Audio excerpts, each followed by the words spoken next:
Welcome to Public Health Matters, the show that addresses public health issues that matter the most to the citizens of Harford County.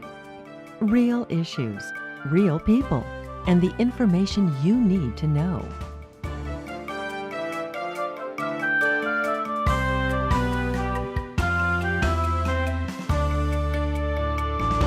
Hello, I'm Rania Nassar, Public Information Officer for the Harford County Health Department, and your host for today's Public Health Matters, the show that takes a closer look at the public health issues that matter the most to the citizens of Harford County. Today's topic for Public Health Matters is stroke. We will be discussing the different types of stroke, the signs and symptoms, treatment, and prevention. Joining us today is Dr. Lisa Thomas, Vice Chair and Clinical Operations Director for the Emergency Department at the University of Maryland Upper Chesapeake Medical Center, and Lindsay Goff, Primary Stroke Program Coordinator at the University of Maryland Upper Chesapeake Medical Center. Welcome to our show, and thank you both for being with us today. Thanks for having us, Rania. Great, thank you. So if you don't mind, if you can please take a moment to introduce yourself and what is your connection to the topic of stroke? Dr. Thomas? Sure, yeah, my name is Dr. Lisa Thomas, and I am the Director of ED Clinical Operations at Upper Chesapeake, and I'm also a practicing emergency physician. I take care of patients of all ages with all types of emergencies, including stroke. Okay, great. And you, Lindsay? Hi, I'm Lindsay Goff. I am the Primary Stroke Program Coordinator for Upper Chesapeake Medical Center. I run the entire stroke program, and I moderate how our strokes are run in the emergency room and how our patient care is run in our inpatient units, as well as community outreach. That's great. That's awesome. And you both have such a good passion for, helping people with stroke. And so it's really great that you guys are here with us. So thank you. So let's go into the topic. If you can explain to me what is stroke and what's happening in the brain when a stroke occurs. Sure. So the way I like to think about it, stroke is sort of like a heart attack of the brain. So the blood vessels that supply nutrients and oxygen to the brain might have a problem where the blood supply is cut off for some reason. Okay. And as a result, the lack of oxygen to the brain can cause death of neurons, the cells in the brain that control certain movements and actions in the brain, and this can lead to permanent disability. So that's why stroke is such an important topic to discuss, because it's actually the leading cause of disability worldwide. Oh, wow, yeah, and I believe now in Harford County, stroke is actually the fourth leading cause of death. We saw this in 2020 as the fourth leading cause. If we remove COVID from the situation, it would be the third leading cause in the county. So just again, really important topic for us to bring up today. Absolutely. And now, can we go into what are the different types of stroke? I know that it's not just one type, there's multiple different ones, and it'd be great to kind of get an explanation. Yeah. Yes, so there are two different types of stroke. There are hemorrhagic strokes. Okay. There are also ischemic strokes. Okay. Like Dr. Thomas said, an ischemic stroke, just like a heart attack, is a clot is lodged in an artery, and it is the blood supply to the brain is impeded, causing permanent damage. In a hemorrhagic stroke, a blood vessel or an artery is burst or ruptures, causing bleeding to sit on the brain tissue, causing cell death. Those are the two main types of stroke. Ischemic strokes historically are our larger percentage of 87% of our strokes. Okay. And what are the signs and symptoms of a stroke? So this is a really important question because strokes can sometimes be tricky. The classic symptoms of a stroke are what you think about with problems using one side of the body. You might have weakness of the facial muscle where you might see a facial droop. Your arm might be heavy or weak. Your leg may not be functioning properly. You also could have problems with sensation to one side of the body. And the way that your brain is mapped, the left side of the brain controls the right side of the body. So you might have findings on the opposite side of where the stroke is happening. Now, there are other types of symptoms that can be a sign of stroke that might not be as classically known. For example, you might have speech problems, dizziness, vision problems, confusion, difficulty walking or with balance, or even a very severe headache.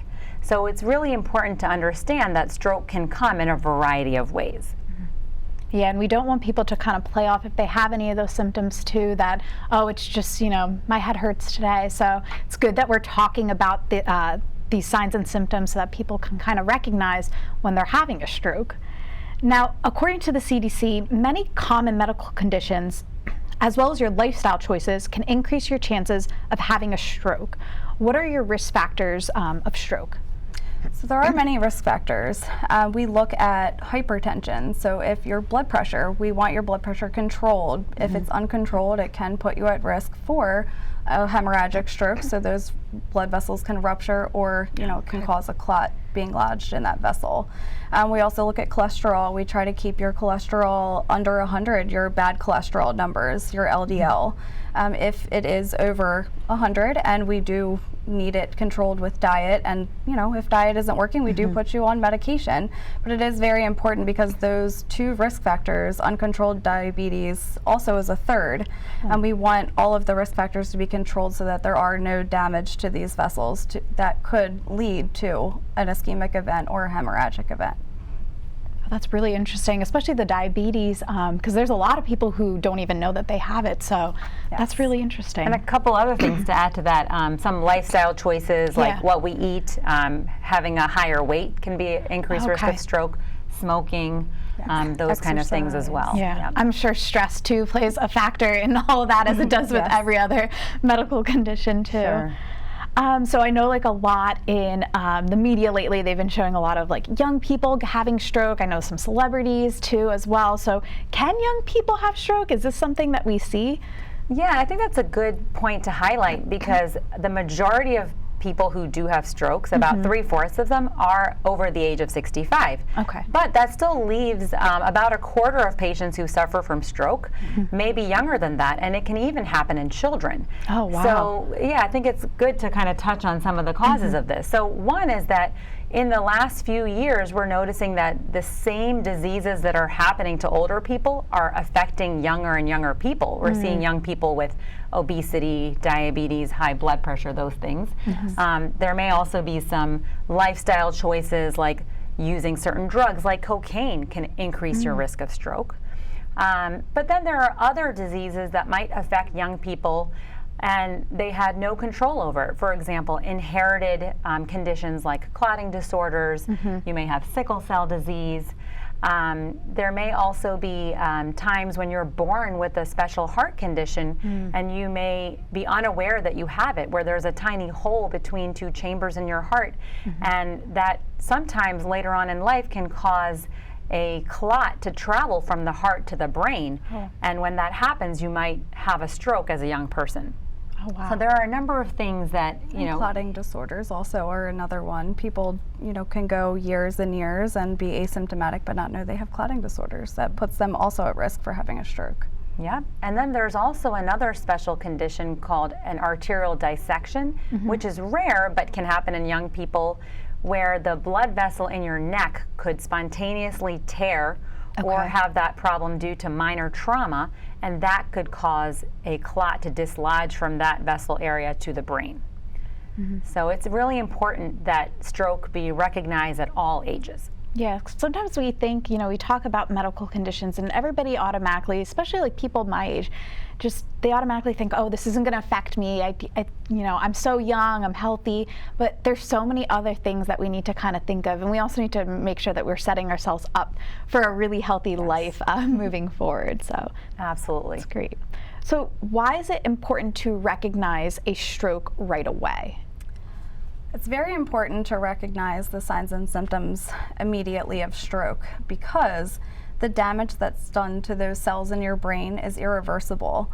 Unfortunately, we can't transplant your brain. We can, do a heart transplant, a lung transplant. We can even do a corneal transplant. Unfortunately, we cannot repair those blood vessels once they are damaged. So recognizing your signs and symptoms of stroke is very important, because we have a 4.5-hour treatment window to give patients who have a clot lodged in their brain IV thrombolytics. So it's a clot busting drug that can hopefully diminish the deficits that these patients are left with. So it is very, very, very important to recognize the symptoms and call 911 immediately so that 911 can let the hospital know ahead of time that they have a stroke patient coming in so that we can get the ED and the stroke team ready. And every second that goes by, 2 million neurons are at risk for death. Wow, that's a lot. Yeah, exactly. More than you So would think. The main thing is to realize that stroke is treatable and time is of the essence. Yeah, I mean, you said so 4 hours. So you think about, you wake up, you might have a few of those symptoms. You think, oh, let me go about my day. So like you said, it's just Exactly. important that we recognize these signs and symptoms and you get help right away. Yes. Yes. So what would happen after you have a stroke? What would be the treatment for each type of stroke? Yep. So again, the goal of the treatment is to prevent death of the cells in the brain. Okay. So the faster we can try to provide the treatment, the faster we can try to restore blood flow to the tissue and prevent the tissue from permanent death, which is the thing that would cause permanent disability. Okay. So in terms of the two types of stroke, let's start with the ischemic stroke, where the blood supply is compromised to the brain. As Lindsay started mentioning, we have a special clot-busting medication that we call a thrombolytic, which can dissolve the clot that is preventing the blood flow from reaching the tissue. And this medication can be given to select patient groups if they come early. So that's the most important thing, is call 911, get to the hospital early, because the medication doesn't work as well or may have other side effects if you don't give it within the first 4.5 hours. Okay.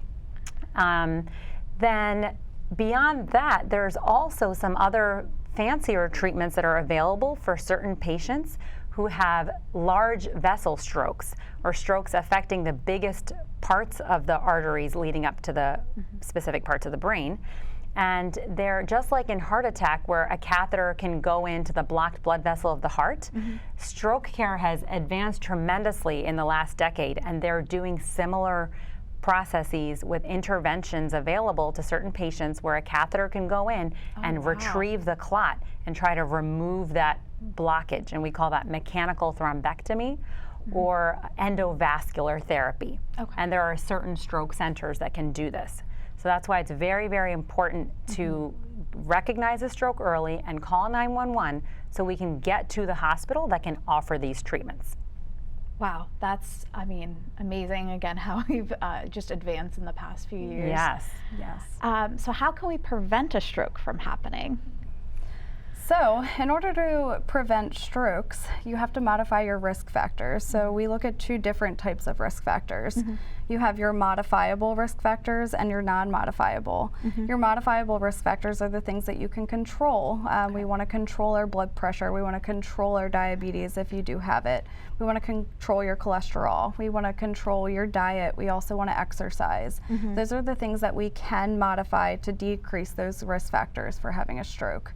The non-modifiable, like we talked about earlier, are the risk factors that you're born with, your genetics, your age, your race. Those are things that you're born with and are innate when you cannot change those. But by modifying the ones that we can, decreases your risk factors tremendously for having a stroke. And if I can add one point to that some people don't realize, it's really important to get regular checkups, because if we haven't been to a doctor in a few years, we might not know that we have uncontrolled blood pressure. You may not have any symptoms of a high blood pressure. So it's really important to get diagnosed and get your what we call risk stratification about whether you have some of these diseases that may put you at higher risk. And then once you are diagnosed with those conditions, to make sure that you are taking the medications and controlling them and having regular follow-up visits to make sure that the medicines are working, because if we don't take the medicines, we might not be able to control those factors. That's true. And then Lindsay, did you also want to mention the other common thing that can sometimes cause stroke, which is atrial fibrillation? Yes, so atrial fibrillation is an irregular heartbeat that can cause clots that are in your heart or around your valves in your heart to be dislodged and to travel to the brain. So again, it's another risk factor that you could live your entire life and not have any symptoms. And it's more concerning if you do have symptoms, but we want to recognize if someone has AFib and treat it in order to prevent a risk of having a larger ischemic stroke.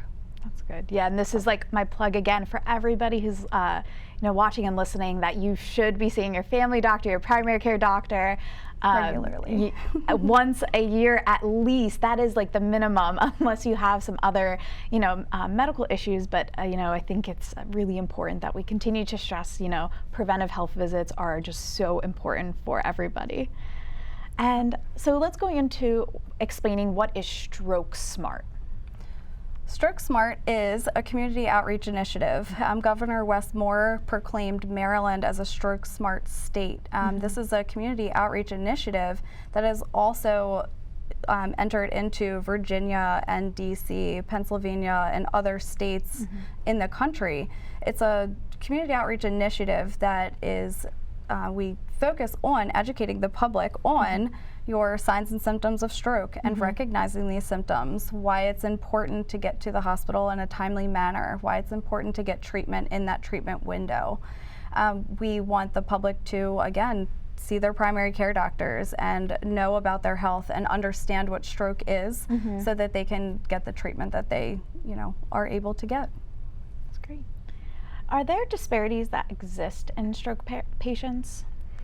So yeah, there are a few, mainly race. We see that African American people seem to have stroke at a higher rate in terms of incidence and mortality compared to non-Hispanic whites.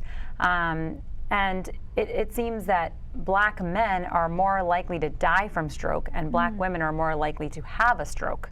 And then in terms of other disparities that we see, we notice that people that have low education, low income, live in rural areas where it might be more difficult to get access to stroke care.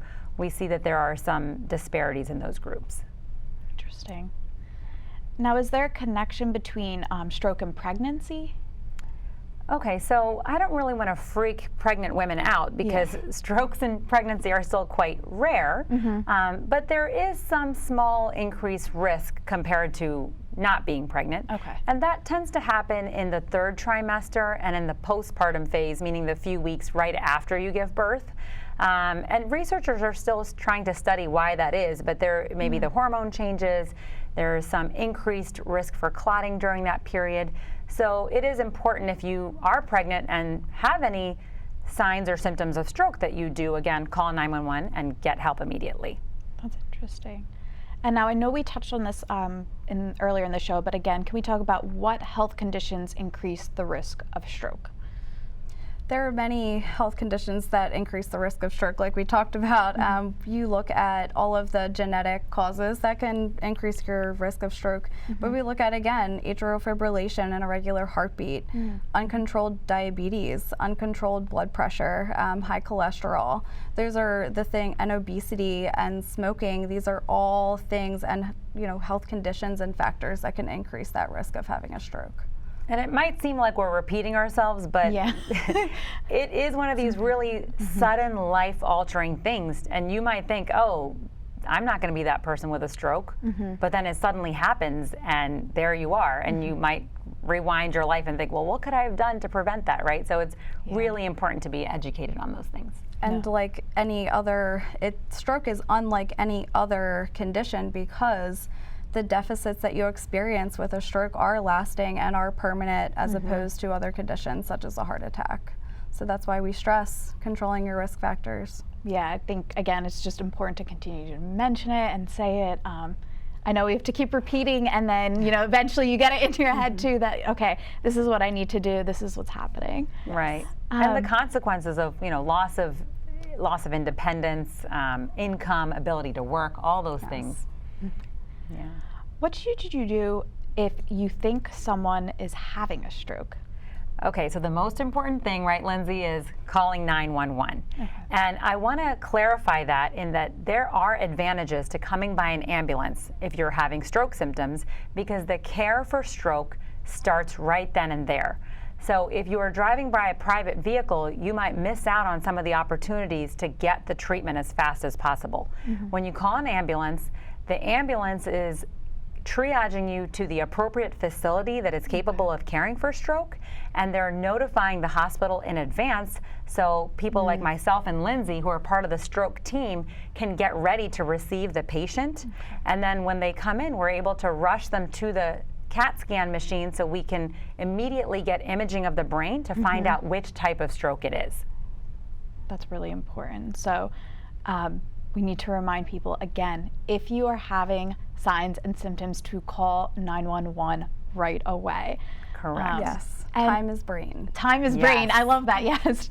And I think it's important that even if, someone who's watching the episode right now, they don't think that they're having a stroke, noticing maybe if their partner's off, if their child's off, if their mom and dad are off, just even knowing that, okay, yes, we want to take care of ourselves, but also the signs and symptoms of your family and friends are also really important to make sure that, if they're listening today, yes, you might think that you're okay, but how about the people around you?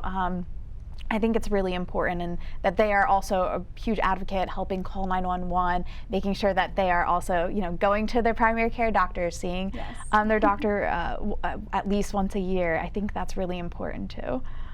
Absolutely. Yes. What resources are there in Harford County for stroke survivors? So, but the favorite part of my job is I have a stroke support group. We meet monthly at Upper Chesapeake.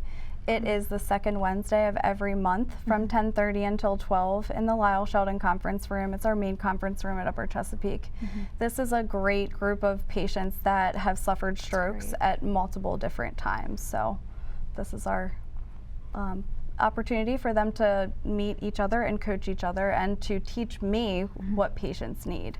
Yeah, And to help Lindsay's a great provide better advocate. care. Great advocate for our stroke survivors. That is great. Harford County is so lucky to have you both. And I know too also, we've mentioned that a lot, there's so many other medical conditions that go along with stroke, like you did mention diabetes. And University of Maryland has amazing diabetes prevention programs too as well. And so even if they're going to even those support groups, maybe even looking at the other amazing resources in the area that we have. The Harford County Health Department partners with the University of Maryland. We offer those diabetes prevention classes, so I think that's really important. And smoking cessation smoking classes. cessation. Oh my, that is, again, we always have a huge proponent. Harford County has such high smoking rates for adults, so smoking cessation classes is also something you guys offer, and then we offer too, as well as the health department. So there's just so many great resources out there in Harford County. I think this support group's amazing, so thank you. Thank you. Is there anything else that you both would like to add? So there's one more thing that we wanted to mention, which is the entity of a mini stroke, which we didn't touch on yet. So sometimes people have stroke symptoms for just a few minutes and it might go away, and you might think, oh, well, my body's back to normal, so I think I'm just going to ignore that. But in the medical term is called a transient ischemic attack, or TIA. And this is still a medical emergency, and you should still call 911 and get immediate help, because this is a warning sign of a stroke, and there may be something going on where we can identify the reason for this episode to try to prevent a more permanent disability. And 10 to 15% of patients who have a mini stroke will go on to have a stroke in the next 3 months. So that's why it's really important to recognize it and get treated before the permanent disability happens. That's amazing. Wow, that's very important. Very important. Well, that's great. Thank you both so much. And so that is all the time we have for today. I would like to thank my guests, Dr. Lisa Thomas and Lindsay Goff, and please join us next time for another important health issue that matter the most to the citizens of Harford County. Thank you so much for watching.